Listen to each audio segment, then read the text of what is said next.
of debate and disagreement about when exactly Unitarian Universalism began. The oft-quoted date is 1961. That's when the Unitarian Universalist Association was founded through the consolidation of the American Unitarian Association and the Universalist Church of America. But maybe we can go back a few centuries to 1770. That's the year that John Murray, grieving the death of his wife and child, fled England and landed on the New Jersey coast. And he hadn't come to preach. In fact, he'd promised himself that he wouldn't.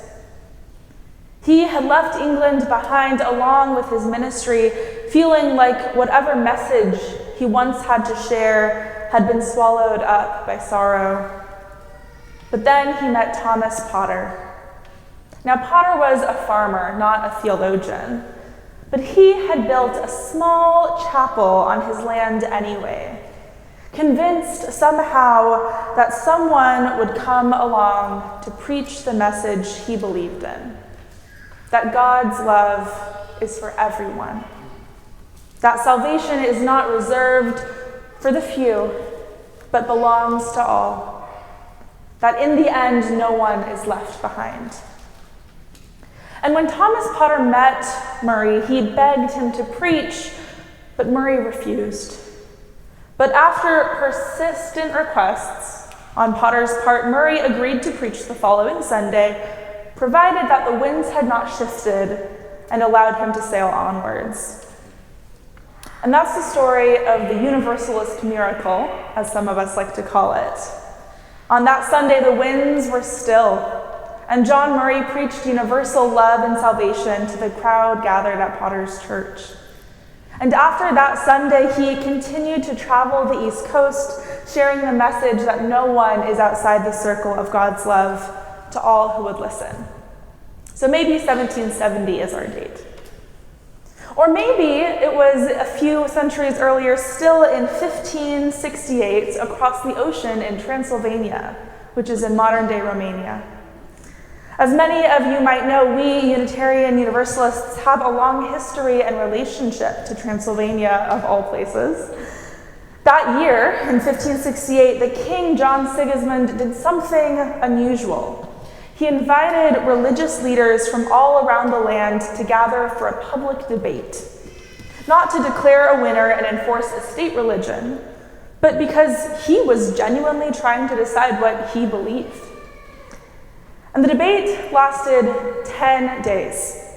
It started each morning at 5 a.m., which tells you something about how seriously they took the whole thing. I personally would not wake up at 5 a.m. to defend Unitarian Universalism, maybe 7. Just being honest.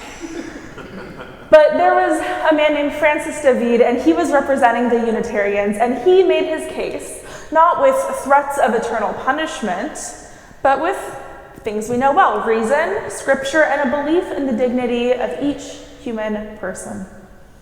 And he argued that faith cannot be coerced, that people must be free to seek truth according to their own conscience, and that theological difference doesn't cancel out shared humanity. David didn't argue that everyone had to become Unitarians. He argued that they didn't have to, and that was the point. And by the end, King Sigismund was convinced. He ruled in David's favor and later became a Unitarian himself. But most importantly, he signed the Edict of Torda, one of the earliest official declarations of religious tolerance in Europe. And it didn't just protect Unitarians, but affirmed that no minister should be punished for preaching what they sincerely believe, and that congregations had a right to choose their own preachers. It was an imperfect document, and its protections didn't last forever. But for a moment in time, a monarch said out loud, "Faith should be free." And there's a quote often attributed to Francis David: "We need not think alike to love alike." And it's a beautiful sentiment, and while he probably didn't say it, he certainly lived it. And I think that's why we carry it forward, despite the fact that no one can really find proof that he ever said something like that. But it names something real, the heart of a Unitarian theology that values conscience, dialogue, and a kind of love that doesn't need agreement. But maybe it was even earlier. And we could keep doing this for a while, but I'll just do it one more time and go back to the Council of Nicaea in the year 325, when a Libyan theologian named Arius stood up for the oneness of God. He believed that while Jesus was an important teacher, moral leader, and prophet, he couldn't be equal to God, since God existed before Jesus was born. And it wasn't really Unitarianism as we know it today, but it still shared a similar instinct to push back on doctrine that didn't align with reason or experience. Now, the Council of Nicaea was not thrilled, especially not one person there named Nicholas of Myra, later known as Saint Nicholas. There is a legend that he got so angry he slapped Arius across the face. Yes, that's St. Nicholas. Santa Claus assaulted the first Unitarian. But you know, Arius was labeled a heretic, but the questions he raised didn't disappear. They kept bubbling up across centuries. Every time someone dared to ask whether mystery required hierarchy, or whether Jesus could be a teacher without being God. And in a way, Arius represents an early echo of something that we still carry: the courage to challenge inherited ideas, and the faith that truth doesn't need to be enforced to endure. So why do any of these dates matter? Are we trying to prove our long history, reaching all the way back to 325 or even before? Are we trying to find a day that we can celebrate? Because I think we should celebrate, actually. I think that we should celebrate for the world, but also for ourselves, too. To remind us that we did something, that we're doing something that matters.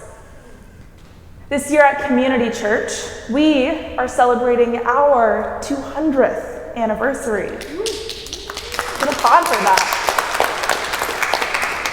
In 1825, members of the First Congregational Church, now known as All Souls, which had been founded just 6 years earlier, established the Second Congregational Society in Lower Manhattan, 14 blocks north, felt just far enough to dream a little bigger. And although we've changed our names over the years from the Second Congregational Society to the Church of the Messiah, which apparently was a popular name back then, and now to Community Church, we have always remained true to our spirit, a questioning, welcoming community in the heart of New York City. And we're actually not the only ones turning 200 this year. That same year, 1825, the American Unitarian Association was formed. And it was the first national organization for Unitarians, a group that was already growing in New England pulpits, though often not under that name. And the AUA helped turn an idea into a movement. But interestingly enough, when the American Unitarian Association joined with the Universalist Church of America to form the UUA in 1961, we actually weren't a part of the American Unitarian Association. Under the leadership of John Hans Holmes, our former minister, Community Church had stepped away from the Unitarian Association decades earlier. And it wasn't because we stopped believing in Unitarianism, but it's because we believed we needed to be broader, more inclusive, more bold. But after that merger in the 60s, we came back in, we rejoined with the UUA. And why is that? I was talking to Reverend Peggy about this, and what we decided was we think it's because Community Church saw something worth building. because we believed in the possibility of a new beginning. Because, to quote our former minister, Don Harrington, this was the chance for a faith that was dynamic instead of static, unitive instead of divisive, universalistic instead of particularistic, history-making rather than history-bound.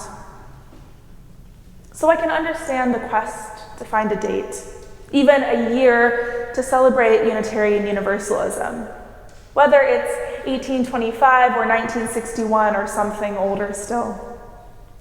And even the date of this merger of the two communities, and even its description as a merger, is actually still hotly debated. Some argue that the final vote was held on May 12th, 1961. Others say May 15th, when the General Assembly closed. And the day that our minister, Don Harrington, preached on the occasion of the celebration of the consolidation, that was the name of the service, that was nearly a year earlier, on May 23rd, 1960. So that's why I'm here, on May 25th, 2025, talking to you about our messy and beautiful and patchwork quilt of a faith. And also, that's the Sunday I got on the preaching schedule. But that's the faith that we're building, right here, right now, today. We opened the service by singing a hymn some of you might know well, number 145 in our hymnal, Singing the Living Tradition, also known as the Gray Hymnal, as Tranquil Streams. Unitarian minister Marian Franklin Ham wrote the hymn in 1933 for the first hymnal shared by the Unitarians and the Universalists, Hymns of the Spirit.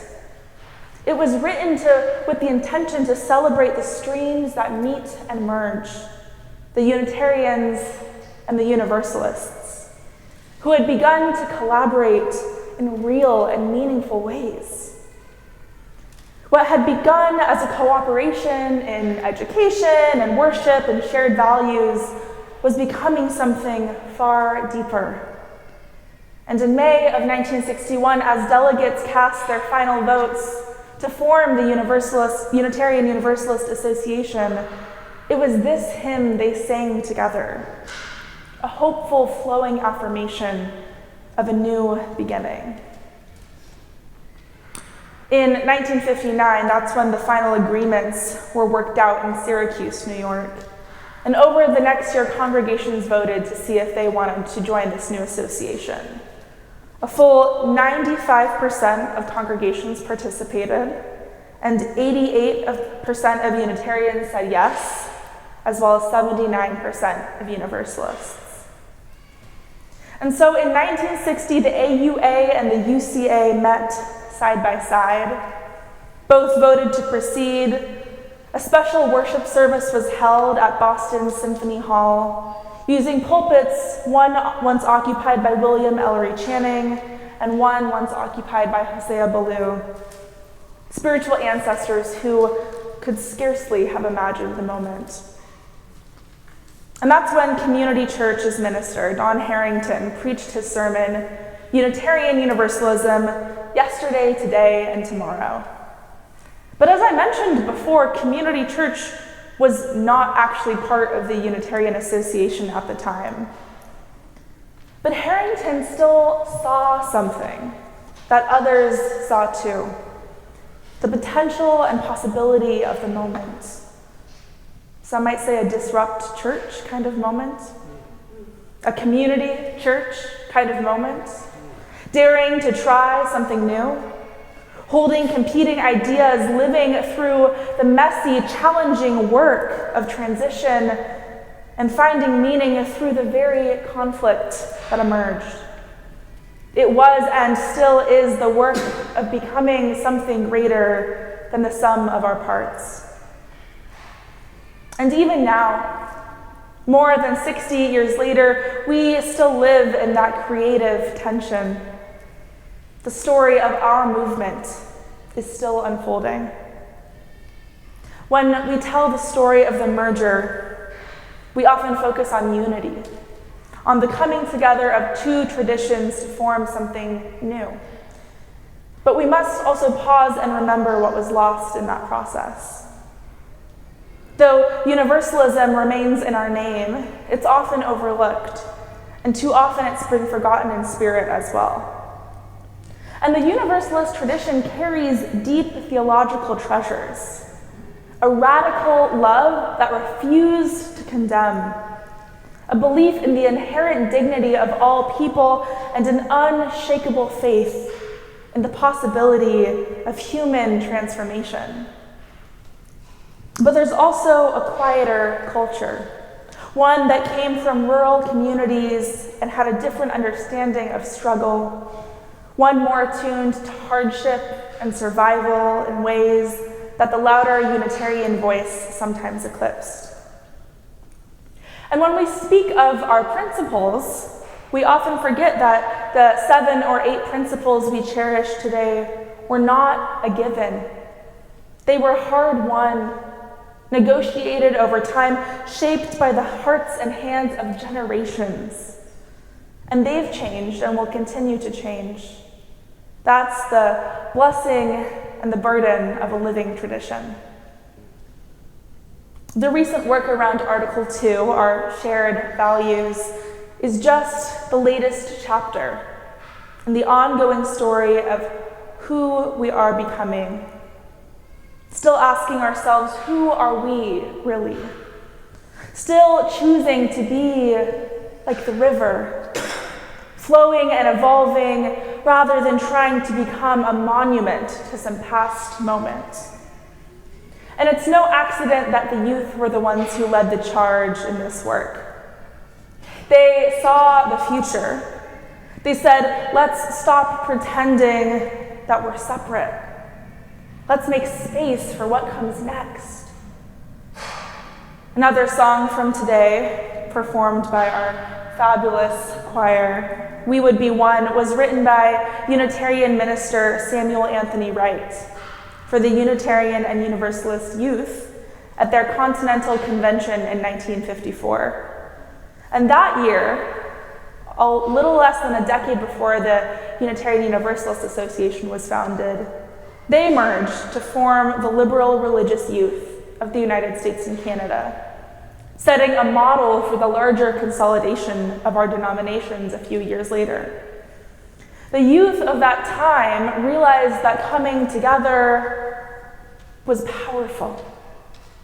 And their anthem continues to call us toward a future of collaboration and shared vision. And that's still our call. We honor yesterday, we build today, and we believe in tomorrow. 200 years is a long time, but it's also a blink in the life of a faith. We are still learning what it means to be Unitarian Universalists. We are still learning what it means to be community church. Still learning what it means to be people of a covenant, not a creed. How to bind ourselves not by certainty, but by a shared promise to seek truth in love. We are still learning how to balance head and heart, still learning how to hold grief and grace, still learning how to do the work of justice in a hurting world. Beloveds, may we do it with a fierce commitment to our living tradition and our shared values. May we do it with love at the center, knowing that we do this work together with our hands and with our hearts. May it be so.